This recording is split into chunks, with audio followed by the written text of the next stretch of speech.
다음 주에 반전의 계기를 이제 마련하지 않을까라고 얘기한 부분은 3월 19일 날 연준에 금리 결정이 있는데 뭐 기준금리를 내리진 못할 것 같고요. 동계열적으로 거의 뭐 98% 이상 지금 페드워치가 보고 있기 때문에 연준이 2025년도 경제 전망치를 내놓을 겁니다. 물론 점도표도 좀 수정이 되겠지만은 저는 경제 전망치를 어떻게 내놓을까 생각을 좀 많이 했는데 그 부분에 대해서 사실은 파월 의장이 금리를 힌트를 준 게 아닌가. 저는 좀 그렇게 봅니다. 민간 비농업 부분 고용 변화도 예상치보다 조금 좀 하회했어요. 시장에서는 고용 시장이 생각만큼 지금 안 나온다라고 하면서 좀 약간 부정적으로 보긴 했어요. 이런 것들을 감안한다면은 사실 딱히 그렇게 크게 지금 변동은 없다라고 지금 보여지고 있거든요. 그리고 인플레이션에 대한 우려감도 있는데 이번 주에 나온 이제 CPI, PPI 지수가 생각보다는 그렇게 많이 올라올 것 같지는 않다는 느낌이거든요. 그렇다 보면은 사실 다다음 주에 3월 19일 날 나올 페드의 이제 어떤 경제 전망치가 저희가 생각했을 때 경기 침체를 우려할 수준은 분명히 아니다. 자, 이번에는 글로벌 인터뷰 바로 이어가도록 하죠. 그레너리 투자자문 이완수 대표 함께합니다. 대표님 어서 오세요. 네, 안녕하십니까. 네. 금요일 준비하셔야죠. 그쵸. 해외에 있으신가요 아직? 아니요. 한국에 오셨죠? 예. 네, 요거 준비하셔야죠. 준비해야죠. 그렇죠. 하트, 네. 사랑해. 네. 이런 거 생각 못 하셨죠? 네. 예, 3% 하트 참고해 참 주시면 좋겠습니다. 갈수록 이벤트가 이제 진화되는 것 같아요. 그러니까요. 이런 거 이렇게 네. 따로 우리가 사러 가려면은 또 그렇죠. 발품 팔아야 돼요. 근데 저희가 그렇죠. 다 준비해 드립니다. 예, 머리도 써야 이제 네. 앞으로 이제 살아가는데 맞습니다. 편해지죠. 예. 이번 주 금요일을 위해서 우리 네. 대표님도 영상 하단 링크 꼭 클릭하셔서 알겠습니다. 함께 하시기 바랍니다. 자, 지난 한 주 동안 너무 시장이 힘들었어요. 네, 뭐 고점 그렇습니다. 대비해서 나스닥은 뭐 10% 밀리면서 조정장 진입하고 하면서 많은 투자자분들이 좀 걱정을 많이 하시고 뭐 테슬라 주가 하락하는 걸 보고서 이거 괜찮나? 시장 어떻게 되는 건가? 라는 그런 생각도 하게 하고요. 대표님이 보시는 시장의 분위기는 어떻다고 보세요? 일단은 뭐 결론적으로 말씀드린다면은 박스권 하단까지 이제 치고 내려갔다 이렇게 지금 보여지는 거고요. 네. 금요일 날 다시 이제 뭐 박스권 하단 찍고 좀 올라오는 모습을 보면서 박스권에서 계속 지금 플레이를 하지 않겠는가 이렇게 지금 보고요. 다우라든지 지금 S&P, 나스닥 보시면은 나중에 차트 제가 보여드리겠지만 박스권 하단에 지금 위치를 하고 있고요. 지난주 같은 경우는 이제 고용 지표가 일단 약간 좀 불안하게 나왔어요. 사실은요. 그다음에 트럼프 관세도 불확실성이죠. 이제는 뭐 관세 부과 문제가 아니라 너무 불확실해요. 왜냐하면 어디다가 유예했다가 또 뭐 다시 또 시행했다가 유예했다가 막 이런 식으로 지금 불확실성 높아지고 있고 그다음에 빅테크에 대한 고평가 논란도 지금 지속되고 있거든요. 이런 부분들이 결국 지수를 이제 박스권 하단까지 끌어내린 것 같고요. 반면에 지난주 금요일 날 이제 파월 의장이 포럼에서 미국 경제는 아직도 견고하다 이렇게 얘기를 좀 하면서 결국은 스태그플레이션에 대한 우려감을 좀 많이 좀 완화시켜 주신 것 같아요. 네. 예, 그런 부분이 결국은 다시 또 이제 금요일부터는 채권 수익률이 좀 정상화되지 않겠는가. 왜냐하면 기존에는 계속 채권 수익률이 떨어지면서 경기 침체 우려감을 반영하면서 이 장단기 역전 현상이 나왔거든요. 근데 다시 또 역전 현상이 좀 해소되는 분위기로 지금 가고 있고요. 그다음에 달러화도 지금 뭐 인덱스는 한 103까지 떨어지면서 달러화도 좀 약세로 전환됐고요. 그다음에 비트코인도 뭐 서밋을 좀 했지만은 뭐 결과적으로 이 국가 돈으로 이 비트코인을 살 거란 얘기는 없으니까. 추가 매입에 그쵸? 대한 얘기가 네. 없어서 실망했던 거죠. 실망한 것 같아요. 그래서 전반적인 이제 시장에 나온 것들이 이제 이런 악재 부분들이 일단은 반영되는 것이 저는 결국은 박스권 하단까지 시장을 끌어내리는 게 아닌가 지금 이렇게 보여지고요. 네. 뭐 반면에 지난주 금요일 날 이제 다시 이 파월 의장 언급 이후에 뭐 상승한 업종을 보면 엔비디아하고 이제 반도체 AI 쪽 특히 뭐 브로드컴이라든지 마이크론, 팔란티어 이런 쪽들이 이제 다시 한번 좀 상승 회복되는 모습을 보여줬고요. 그다음에 소비재들은 하고 그다음에 헬스케어, 방산주, 전력주, 정유주들 어떻게 보면 경기 방어주들은 그래도 계속 상승세를 유지 좀 하고 있거든요. 그래서 그런 측면에서 본다면은 물론 테슬라가 조금 힘겹게 지금 더 떨어지고 있지만은 경기 방어주 쪽에서는 좀 버텨주고 있기 때문에 제가 계속 말씀드린 대로 이제 산업별 차별화는 계속 진행이 되고 있으니까 그런 쪽을 염두에서 한번 보시면 어떻겠냐 이렇게 좀 보여지고요. 차트 한번 보시면은 S&P 차트도 지금 보시면은 저는 이제 뭐 21이평선까지 다 이탈해서 지금 내려갔거든요. 그래서 한 5,800 정도까지 하단을 보고 있기 때문에 S&P 같은 경우는요. 충분히 지금 내려왔다라고 보여지고요. 그래서 이번 주가 아마 좀 반전의 계기를 좀 맞이하지 않을까. 반전의 계기.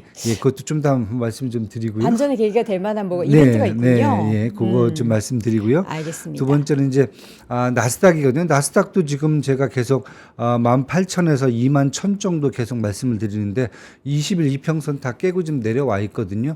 여기도 마찬가지로 이번 주에 좀 반전의 계기를 좀 마련할 수 있는 여지가 좀 있지 않겠는가. 이렇게 지금 보고 있습니다. 그래서 네. 일단은 시장이 뭐 붕괴된다라고 보기보다는 일단은 계속 제가 말씀드린 박스권 하단으로 내려와 있기 때문에 박스권 하단에서 우리가 반등 모멘텀을 좀 가져가는 게 어떻겠는지 이렇게 지금 보고 있습니다. 네. AI 관련한 종목들이 뭐 소프트웨어다 하드웨어다 할 것 없이 주가가 이렇게 하락하다 보니까 특히 이제 중국 쪽에서 이렇게 AI 방금 전에 우리 박 팀장님 보여주셨던 마누스 AI다 이전에는 딥시크다 이렇게 치고 올라오면서 미국 쪽에 약간 위협이 물론 이제 딥시크 나오고 나서 엔비디아 젠슨학은 전체 시장이 더 커질 것이다로 얘기했지만 아무래도 좀 많이 올라와서 그에 따른 좀 부침이 있는 것 같기는 해요. 네, 맞습니다. 물론 이제 뭐 전반적으로 제가 한번 그 정리를 좀 한번 했어요. 네. 뭐냐면은 이제 AI가 이죠. 우리 빅테크들 미국 빅테크 이제 실적 시즌이 사실 좀 끝났거든요. 네. 그래서 제가 올해 전망치가 어느 정도 나왔는지 차트로 한번 그냥 간단하게 좀 정리를 해봤어요. 주요 업종 종목들만요. 그래서 보시면은 사실 최근에 들어서 계속 빅테크들이 이제 뭐 고평가돼 있다라고 하면서 조금 이제 많이 우려감을 표하고 있는데 한 뭐 예를 들면 엔비디아 같은 경우에는 한 6개월 동안 계속 지금 주가가 횡보를 하고 있거든요. 그러다 보니까 내년이죠. 2025년 매출 전망이 올해보다도 한 58.67%를 더 올리고 있어요. 이 정도고 그다음에 포워드 P 레이시오도 25배로 떨어진다라고 지금 보고 있거든요. 네. 예. 어느 정도 지금 펀더멘탈로 많이 회귀한 게 아닌가 이렇게 지금 보여지고요. 애플 같은 경우도 사실 펀더멘탈 상으로 많이 회귀가 돼 있는데 문제는 지금 올해 같은 경우에도 한 4년간 5천억 달러 투자를 한다고 그러거든요. 왜냐하면 다른 게 아니라 폭스콘에다 맡겼던 그 제조 부분을 미국 내 다시 들고 오겠다는 얘기거든요. 그런데도 불구하고 지금 애플 같은 경우에는 2025년도죠. 올해 같은 경우에는 매출 전망치가 작년보다 한 6.86%밖에 늘지 않을 것 같다. 왜냐하면 특히 이제 중국에 대한 이제 부분이 되게 우려스럽거든요. 그쵸. 그렇다 보니까 펀더멘탈로 하긴 했는데 아직까지 내년도에 대한 매출 전망치는 확실하게 지금 나오지 않다 보니까 계속 주가가 지금 흐지부지한 것 같고요. 메타 같은 경우에는 보시면은 P 레이쇼라든지 포워드 P 레이쇼가 24배밖에 안 돼요. 그러니까 올해 같은 경우에는 한 16.87% 매출 전망치를 더 보고 있거든요. 네. 뭐 메타 같은 경우는 지금 특히 이제 가입자 수 스레드의 어떤 스레드에 2억 7,500만 명까지 지금 가입자 수가 증가하면서 스레드가 그렇게 늘었어요. 예, 그렇게 많이 들었습니다. 그러면서 라마라든지 뭐 게임이라든지 아니면 메타버스 광고 매출 확대가 지속될 수 있다라고 지금 보면서 결국 올해 전망치를 매출도 한 16% 이상 지금 잡고 있거든요. 그러다 보니까 메타 같은 경우에는 아직까지도 펀더멘탈로 보면은 P/E가 이것보다 26배밖에 안 돼요.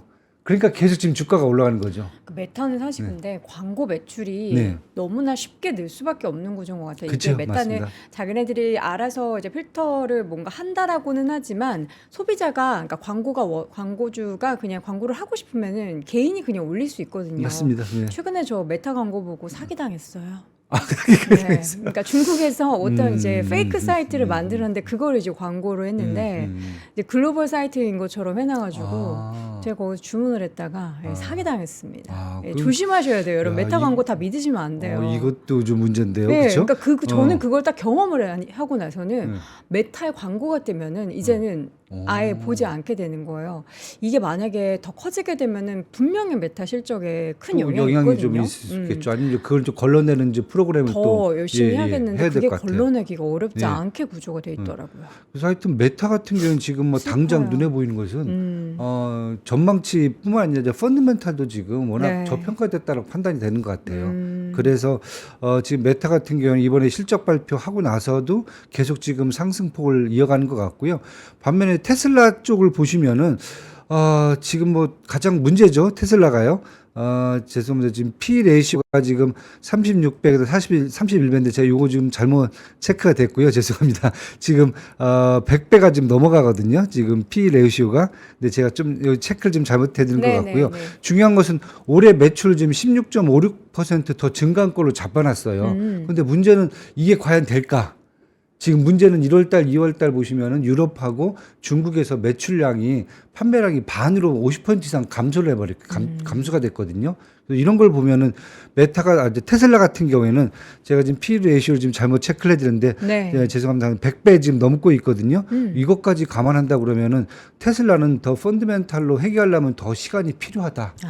예, 이렇게 되고 있기 때문에 그래서 지금 테슬라 같은 경우에는 주가가 지금 262달러 이렇게 지금 돼 있지만은 전망치는 지금 200달러 밑으로도 좀 내려갈 수 있다. 네, 이렇게 지금 얘기가 되는 것 같아요. 예, 이렇게 보셔야 될 것 같고, 예. 팔란티어 같은 경우도 마찬가지입니다. 올해 2025년도에 매출 전망치가 한 34% 증가할 걸로 예상하고 있거든요. 그런데도 불구하고 지금 P 레이시오가 430배. 거기다 포드 P 레이시오가 이 34%의 매출 증가를 기대한다 하더라도 거의 152배가 되거든요. 그러다 보니까 팔란티어 같은 경우는 다시 좀 펀드멘탈로 해결하는 게 아닌가. 반면에 이제 브로드컴 같은 경우도 올해 전망치를 이제 매출 전망치가 한 21% 늘어나는 걸로 좀 보고 있거든요. 그런데 반면에 이것을 좀 적용한다면은 포드 P 레이시오가 한 28배로 훅 많이 떨어지거든요.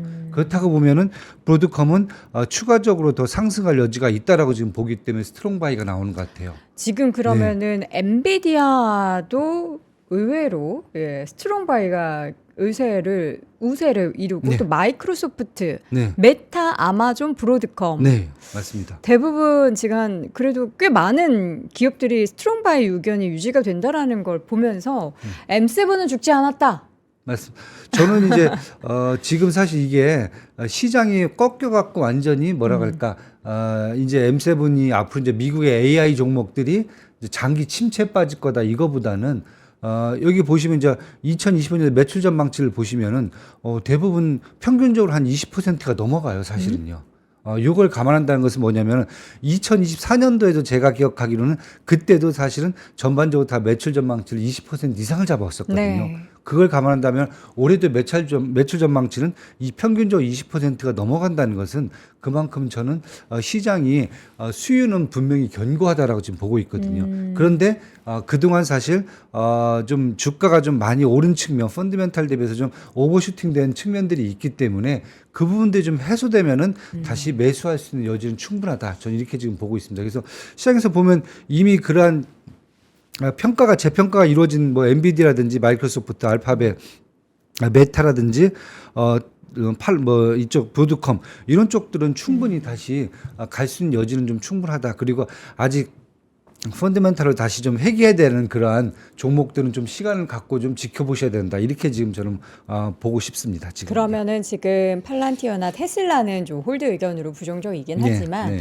여전히 매력적인 구간에 있는 기업들은 결국 이제 실적에 대한 전망을 보면 지금 주가가 좀 쉬어가는 것을 기회로 삼아볼 수 있겠다라는 그런 말씀이 주시군요. 네, 그러면서도 지금 시장에서 이제 글로벌 리서치 하우스들이 그걸 감안해서 지금 투자 의견들을 확실히 펀드멘탈까지 많이 접근한 종목들은 스트롱 바이로 지금 매수 의견을 내는 것 같아요. 네, 그렇게 좀 보셔야 될 것 같습니다. 네, 결국에는 실적에 이제 귀결돼서 종목에 대한 뷰를 가져봐야 될 텐데 그러한 부분에 있어서 일부 종목들이 좀 스트롱 바이 의견이 유지가 되고 있다라는 점 여러분 잊지 마셔야겠습니다. 자, 그리고 주말 사이에 있었던 여러 가지 데이터와 또 파월 의장의 발언 내용을 한번 좀 들어볼까요?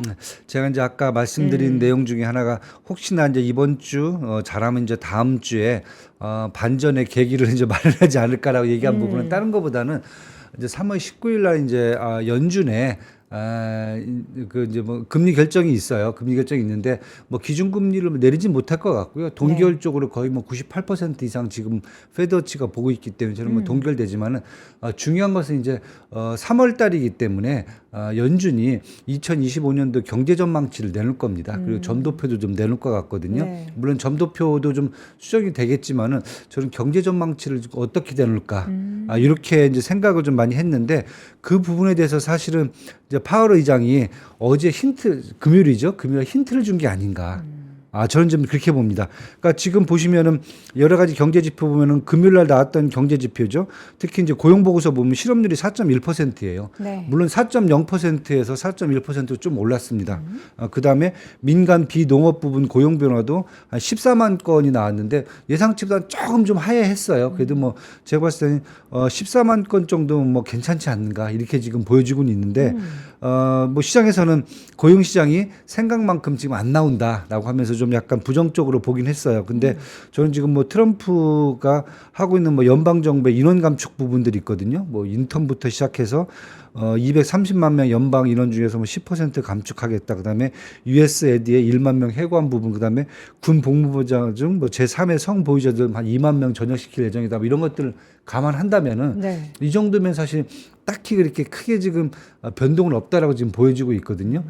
그리고 뭐 이미 이제 인플레이션 지표들은 뭐 1월달 CPI라든지 2월달 뭐 미시간 인플레이션 기대치들이 다 지금 되게 올라가면서 인플레이션에 대한 우려감도 있는데 1월달 이제 지지난주에 나온 1월달 PC라든지 근원 PC 지수 보면은 오히려 좀 낮아졌거든요. 상대적으로. 그래서 이번 주에 나올 이제 CPI 지수들이 이제 CPI, PPI 지수가 저는 생각보다는 그렇게 많이 올라올 것 같지는 않다는 느낌이거든요. 그래서 이 부분 좀 생각을 하셔야 될 것 같고요. 그렇다 보면은 사실 다다음 주 3월 19일 날 나올 이제 페드의 이제 어떤 경제 전망치가 저희가 생각했을 때 경기 침체를 우려할 수준은 분명히 아니다. 왜냐하면 연준의 이제 파월 의장도 그 얘기를 했거든요. 4.0%나 4.1%의 실업률이나 우리가 원래 범위를 했던 게 뭐 4에서 4.1%, 4.2%까지 하고 있기 때문에 네. 우리의 범주에 있다. 그다음에 인플레이션도 2% 후반이기 때문에 우리가 얘기하고 있는 범주 안에 들어가 있다. 계속 그 얘기를 하면서 아직까지 지켜보고 있지 이게 경기 침체로 이어진다라고 얘기하기는 아직까지는 좀 빠르다. 이렇게 지금 얘기를 한 상황이기 때문에 저는 만약에 이번 주에 이제 CPI하고 PPI 나온 지수, 그다음에 미시간대 인플레이션 기대치까지 이제 금요일 날 나오거든요. 네. 요 지표 보면은 물론 상승은 조금 하겠지만은 크게 상승만 안 한다면은 다음 주에 나올 연준의 경제 전망치라든지 아니면 전도표가 그렇게 크게 바뀌지는 않을 것 같다. 예, 이 부분에 사실 좀 기대를 좀 걸고 있습니다. 그리고 네. 아까 말씀드렸듯이 빅테크들이 이미 좀 어느 정도 큰 종목들은 펀더멘탈 어느 정도 해기가 되면서 조정이 거의 끝나가는 저는 분위기다. 네, 이것까지 감안한다면은 지금은 이제 박스권 하단에 위치한 것이 아닌가. 네, 이렇게 지금 보고 반전의 계기는 연준하고 그다음에 빅테크들의 어떤 저평가 메리트로 바뀌는 그러한 신호 요 두 가지가 좀 중요하지 않겠는가 이렇게 지금 보여집니다. 그러면 이제 바닥권에 지금 내려와 있는 반도체를 비롯한 다양한 빅테크 종목들의 밸류에이션 매력까지 언급하기는 좀 어렵지만 그쵸, 어쨌든 이제 상단보다는 좀 내려와 있는 주가에 가격적인 메리트가 있는 가운데 이번 주 연준이 어떠한 이제 좋은 그죠, 긍정적인 맞습니다. 시그널을 살짝이라도 주면은 다시 아래 또, 있었던 네. 주가들이 좀 올라갈 수 있는 그런 계기가 될 것이다. 아마 리서치하우스도 이번 주부터는 좀 많이 매수 의견을 좀 많이 낼 걸로 저는 보고 있어요. 예, 이 정도 사실 이미 엔비디아는 사실 뭐 매수 의견이 나와 있고요. 뭐 메타는 계속 매수 의견 나오고 있는 상태이기 때문에 그런 것을 한번 감안해서 한번 보셔야 될 것 같습니다. 네. 기대가 좀 되네요. 네, 그동안에 좀 힘들었었던 부분이 이번 주에 좀 약간 해소가 될 것 같다라는 그런 생각도 좀 들고요. 네. 그래서 일단은 좀 이제 일정상으로 이렇게 나오고 있어 갖고 네. 저는 이제 이게 이제 박스권을 밑으로 뚫고 내려가면서 완전히 뭐랄까 미국 증시가 하락으로 붕괴가 된다 이런 상황은 보진 않습니다. 알겠습니다. 네. 자, 지금 트럼프 관세에 대한 불확실성은 여전히 뭐 어제 오늘 일이 아닙니다. 계속 뭐 이번 주에도 뭐 새로운 소식이 분명히 전해질 텐데 여기서 수요 업종 찾기 그러니까 미국 시장에서의 수요 업종이시겠죠? 그죠, 네, 맞습니다. 네, 뭐 하면서 국내 업종도 잠깐 말씀을 좀 드릴게요. 그러면요, 이제 트럼프 관세가 이제 불확실성이에요. 네. 전에는 관세 부과가 사실 이슈였는데 네. 지금은 관세는 부과되는 건데 문제는 불확실성이다. 왜냐하면 지금 저 트럼프 관세 목표가 지금 명확히 나온 것 같아요. 뭐 가장 큰 것은 일단은 그동안 미국이 지불한 비용에 대한 보상을 다 받아내겠다는 거거든요. 그래서 보시면 뭐 멕시코, 캐나다, 중국에 대한 관세 부과가 먼저 시작됐고요. 어제 같은 경우 3월 6일 같은 경우에는 3월 4일부터 이제 한 달 동안 그 유예됐던 게 다시 또 이제 됐다가 3월 6일에는 멕시코 수입품에 대해서는 또 1개월 유예를 해줬어요. 네. 예, 왜냐하면 저 캐나다 트루도 총리하고는 좀 싸웠잖아요. 전화상으로 싸웠는데 반면에 이제 멕시코 파르도 대통령하고는 좀 통화가 된 것 같아요. 그래서 그러면은 멕시코가 그동안 열심히 했다. 뭐 국경 지역에서 이런 역할을 했기 때문에 그럼 1개월 더 연장을 해주겠다. 이 얘기가 지금 나왔고요. 이유는 이제 계속 조만간 관세 부과하겠다 이렇게 지금 압박을 하는 거 보면은 그동안 미국이 가장 많이 비용을 제공했던 그런 국가들에 대한 그 비용을 이제 받아내는 그러한 컨셉이고요. 두 번째는 종목별로도 계속 나와요. 처음에는 철강, 알루미늄 이제 부가가 나왔다가 그다음에 반도체, 자동차, 의약품이 나왔고요. 그다음에 최근 들어서 목재하고 농산물까지도 지금 관세 부과가 얘기가 되고 있거든요. 네. 이제 뭐 농산물 같은 경우는 사실 뭐 프랑스라든지 아니면 이제 캐나다 쪽에 농산물이 또 많이 미국에 유입되고 있기 때문에 이런 부분까지 얘기가 되고 있어요. 그렇다 보면은 자국 산업을 육성하고 그다음에 기술을 이제 자국 내로 끌어들여서 제조업을 확대시키는데 시간을 벌어준다라고 저는 보고 있거든요. 왜냐하면은 당장 관세를 해도 그 수요만큼을 자국 내 캐퍼 갖고는 사실 아직 생산을 늘리기는 좀 시간이 필요하거든요. 그렇다고 뭐 애플도 지금 사실 5천억 달러 얘기한 게 다른 게 아니라 폭스콘 공장에 주문 주던 걸 이제 미국 내에서 생산하겠다는 거거든요. 그다음에 TSMC도 지금 마찬가지고요. 그다음에 GM하고 포드가 미국 내에서 생산 시설을 확대를 하겠다고 그러니까 원래 이제 멕시코 쪽에 있는 공장에서 생산해 갖고 미국 내로 들고 들어온 그 자동차들이 많거든요. 네. 근데 그것을 이제 관세에 대해서는 좀 유예를 다시 해주겠다 얘기 나온 거 보면은 결국 미국 내에서 생산하라는 이거거든요. 이렇게 본다 보면은 저는 이제 업종별로 본다면은 결국은 미국 자국 내에서 이 보호해줘야 될 업종이 있다라고 보는 것 같아요. 트럼프 행정 그렇다 보면 반도체라든지 자동차, 조선, 철강 이쪽은 분명히 방어 업종이 아닌가. 왜냐하면 미국 내로 다시 제조업을 부활시키고 기술 같은 것을 다시 다 확보하는 그러한 수순을 거치고 이제 캐퍼를 늘려야 된다 이런 생각을 하는 것 같고요.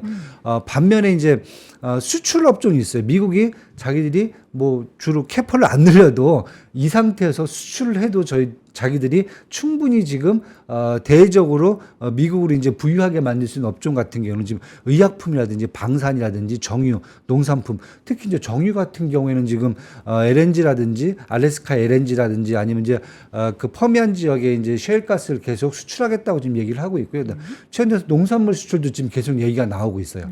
그다음에 뭐 방산은 뭐 뻔한 거고요. 그다음에 의약품까지 그러다 보면은 수출 업종은 이런 쪽으로 나오거든요. 네. 그렇다고 보면은 제가 봤을 땐 수혜업종은 그동안은 사실 반도체, 자동차, 조선, 철강, 자동차 이쪽에서 계속 움직임이 있었거든요. 근데 저는 이제 당분간은 이제 수출업종 쪽으로 지금 이 관세가 지금 움직이는 느낌이거든요. 의약품 얘기가 나오고 있고 시작하고 그다음에 정유라든지 농산품 여기까지 지금 나오고 있거든요. 네네. 그렇다고 보면은 이쪽으로 조금 더 종목을 한번 지켜보셔야 되지 않겠는가. 뭐 종목은 뭐 제가 말씀 안 드려도 다 아실 것 같고요. 그래서 제가 계속 요즘 말씀드린 게 국내에서 네. 만약에 미국의 에너지 밸류체인이죠. 뭐 정유라든지 LNG 막 이런 게 나오면은 저희들은 뭐 그럼 뭐 에너지 밸류체인이니까 원자력이 되지 않을까 생각을 하는데 원자력보다는 저는 이제 전력주라든지 아니면은 LNG라든지 이런 이 조선 업종이 있잖아요. 왜냐하면 미국발 수주는 저희가 받아본 적이 없어요. 그쵸. 뭐 계속 군함만 얘기를 했는데 군함은 제가 아닌 것 같고요. 제가 보기에는 자꾸 얘기하는 게 조선업을 얘기를 하면서 미국 내 조선업을 투자하라 이거죠 지금요. 그것도 투자하라. 투자하라. 그래서 여기서 만들어라. 그렇다고 보면은 한국에서 이미 이제 하나오션 같은 경우는 사실 필리조선소를 이미 이제 샀고요. 그다음에 네. HD 현대중공업도 미국의 지금 조선소를 지금 알아보고 있어요. 그러니까 벌써 조선소라든지 이런 데는 또 발빠르게 대응을 하고 있다. 전력주 같은 경우는 에너지 관련돼 있어 갖고 지금 최근 들어서 뭐 이제 LS 이제 일렉트릭 이런 전력 관련주들도 예. 저는 뭐 LS. 어떻게 보면 LS 에너지 괜찮을까요? LS는 조금 네. 리스크가 있는데 어쨌든 네, 뭐 뭐 그런 하여튼, 쪽도 네, 네, 우리 그런 식으로, 시장에서 네. 볼 수 있다. 네, 네. 간단하게 요거 한번 정리해 주시죠. 이제 중국판 M7에 대한 이야기도 있잖아요. 최근에 뭐 중국도 반도체 관련한 기업들이 워낙에도 좋죠. 네. 예. 그래서 사실 요즘 다시 이제 뭐 이제 소시에테 드날에서 이제 지난주에 그 얘기했습니다. 중국판 M7을 또 얘기를 했어요. 그래서 테크 쪽에서 이제 시가총액 7개 종목을 얘기했는데 제가 이제 뭐 뭐 YTD로 이제 연초위에 수익률 제가 체크를 해드렸는데 뭐 엄청나죠 지금 샤오펑, 예. 샤오미. 예. 알리바바가 알리바바. 거의 한 70%맨 밑에 보시면 아, 샤오미도 한 진짜 많이 60%. 올랐네요. 네. 그다음에 샤오펑은 사실 들어가진 않았는데 네. 제가 좋아하는 종목이나 넣었어요. 그래요? 근데 앞으로 샤오펑도 아마 여기에 들어가지 않을까. 간단하게 보시면 이렇게 보시면 돼요. 기존의 알리바바 이런 회사, 알리바바 같은 경우는 사실 이제 이커머스 회사를 알고 있어요. 그쵸. 근데 이미 이제 회사를 이제 크게 네 개로 6개로 이제 분류를 했어요. 그 중에 뭐 다른 거보다 이제 알리바바 인텔리전스라고 좀 돼 있어요. 그래서 클라우드하고 AI 쪽을 집중 투자하는 그런 이제 분야거든요. 이쪽 같은 경우는 벌써 이제 Q1, 2.5 맥스를 이미 출시를 했어요. 네. AI 거대 언어 모델 쪽에서. 네. 그래서 이건 오픈 소스를 해버렸거든요. 예, 그러면서 지금 이쪽 인텔리전스 쪽에서 매출이 전체 매출의 15%가 넘어가기 시작했습니다. 그렇군요. 그리고 올해 앞으로 3년간 75조 원을 AI 쪽에 투자를 하겠다. 이렇게 나오면서 지금 알리바바의 어떤 전반적인 매출 고주가 기존엔 이커머스 쪽에서 AI 쪽으로 어떻게 보면 아마존하고 비슷해지는 그런 컨셉으로 가고 있다라 보시면 될 것 같아요. 네. 그래서 여기에 지금 많이 얘기를 좀 하고 있고요. 그 다음에 지금 보시는 게 샤오미를 많이 보시는데 우리 샤오미 하면 항상 이제 뭐 대륙의 실수라고 그러잖아요. 스마트폰, 그다음에 로봇 청소기, AI 스피커가 3대 실수라고 하는데 그렇죠. 사실 이건 여기는 사실 이제 폭스콘에다가 주문을 맡기기 때문에 그 정도 성과가 나와요. 그런데 최근 들어서 보면 전기차 수 7을 이제 생산하면서 여기가 지금 전체 매출의 지금 20%가 넘어가기 시작했습니다. 그 다음에 여기는 뭐 전기차도 가전제품으로 인식을 하는 것 같아요. 그리고 AI하고 AI 자율주행 쪽에 투자를 지금 5년간 21조 원을 투자를 발표를 했어요. 네. 그래서 이미 로봇택시 나오는 것까지 지금 얘기를 하고 있거든요. 그렇다 보니까 샤오미도 여기에 나오고 있고 그냥 간단하게 샤오펑 하나만 말씀드리면은 전기차 스타트업을 알고 있어요. 근데 최근 보시면은 자율주행 쪽에서 드론하고 그다음에 휴머노이드 로봇 아이언 이쪽에서 완전히 획기적인 성과를 이뤄냈습니다. 그래서 CES 2025에서 SUV 자동차를 보여줬는데 자동차가 정지하면서 드론이 나와요. 뒤에서 트렁크에서. 그리고 운전자가 그 드론을 타고 강을 막 돌리는 이게 진짜예요. 샤오펑이 이렇게 돼 있습니다. 그만큼 드론 기술이 지금 무인 드론까지 지금 나와 있어요. 여기다가 아이언 이제 휴머노이드 로봇하고 사족 로봇계가 나오거든요. 사족 로봇계는 지금 방산용으로 나와버렸고요. 아이언은 지금 같이 지난번 마라톤 대회에서 42.19km 같이 뜁니다. 이렇게 나왔어요. 그러다 보니까 지금 샤오펑 같은 경우에는 네. 전기차 스타트업에서 자율주행 뿐만 아니라 드론뿐만 아니라 지금 휴머노이드 로봇으로 지금 가고 있거든요. 네. 그래서 이런 걸 보면은 중국판 M7이 결국 미국을 카피하는 거 여기는 또 테슬라하고 또 비슷해지죠. 네. 그래서 그런 식으로 한번 똑같이 지금 나오고 있기 때문에 결국 M7으로 지금 얘기를 하지 않는가 이렇게 지금 보여지고 있습니다. 알겠습니다. 중국 얘기 오늘 박 팀장님도 AI 관련한 얘기 해주셨고 지금 중국판 뭐 M7이다라고 하면서 기업들 쭉 소개시 말씀해 주셨는데 사실 중국에 대한 투자를 그동안 하셨던 분들 중에서는 부정적인 생각을 가졌었던 분들도 그럼요. 있으실 네. 텐데 네. 좀 관련한 기업들에 대해서는 확실하게 좀 경쟁력 있는 기업들 옥석 가리기 한번 해보시면 좋을 것 같습니다. 자, 오늘 이렇게 해서 오늘 글로벌 인터뷰 함께 했고요. 그레너리 투자자문 이완수 대표와 함께 했습니다. 고맙습니다. 네, 감사합니다.